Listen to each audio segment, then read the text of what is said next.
Do you feel as if the idea of the bubble almost gives people an excuse to embrace ignorance in this town? I know that for me, so in 8th grade, my counselor organized a group of students, and it was mostly Black students, to go to this diversity conference at Catlin Gable, and we watched this documentary called Black Girl in Suburbia, and I really identified with it because it was just talking like Black girls who go to like predominantly white schools and their experiences. And then after that, we also went last year to the Black Student Summit that a school in the Beaverton School District hosted. And one very interesting thing that happened was we played this game and everyone was sitting on the bleachers, and they would say a statement, and if you identify with the statement, you would stand up. And as the statements, so every time the statement changes, and it was just so interesting to see how many people identified with them. And one of the statements was, we brought this up a lot, but have you ever had your hair touched when you didn't ask for it? And everyone stood up and the crowd just like erupted. And I was like, it's so crazy how everyone can share this like one experience.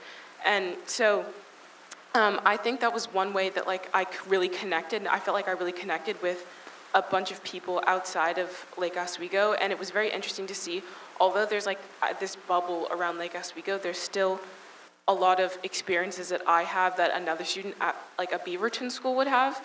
And we got into these like little groups and we all talked about like things that happen at our schools. And while there were some unique experiences that happened at Lake Oswego schools, there was also a lot of similarity between it. And so I thought it was really a really nice and a really cool experience to go and speak with a bunch of other students that have gone through a lot of the similar experiences that I have.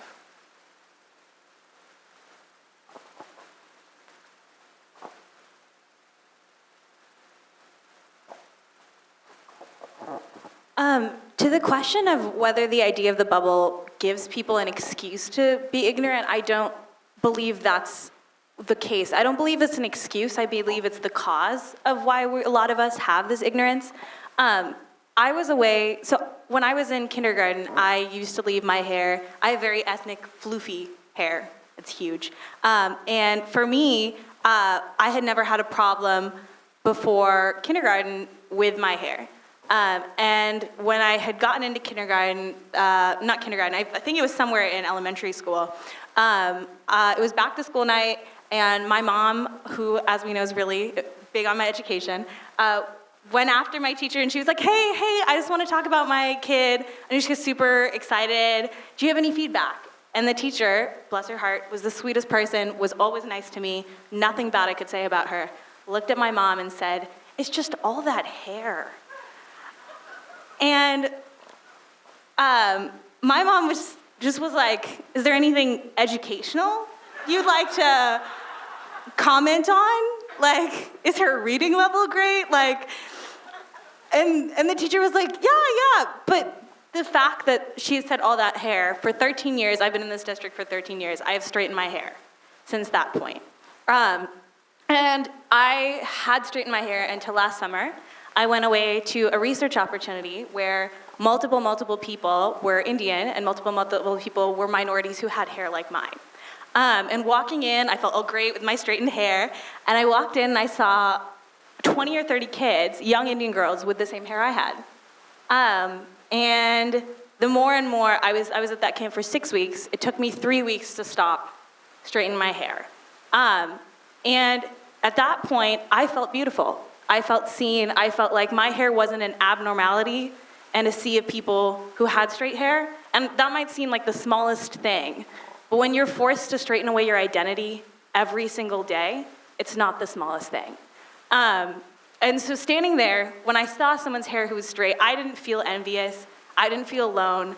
I felt like I had people at my shoulder who knew what I was going through and who would stand next to me if someone had all that hair and say no.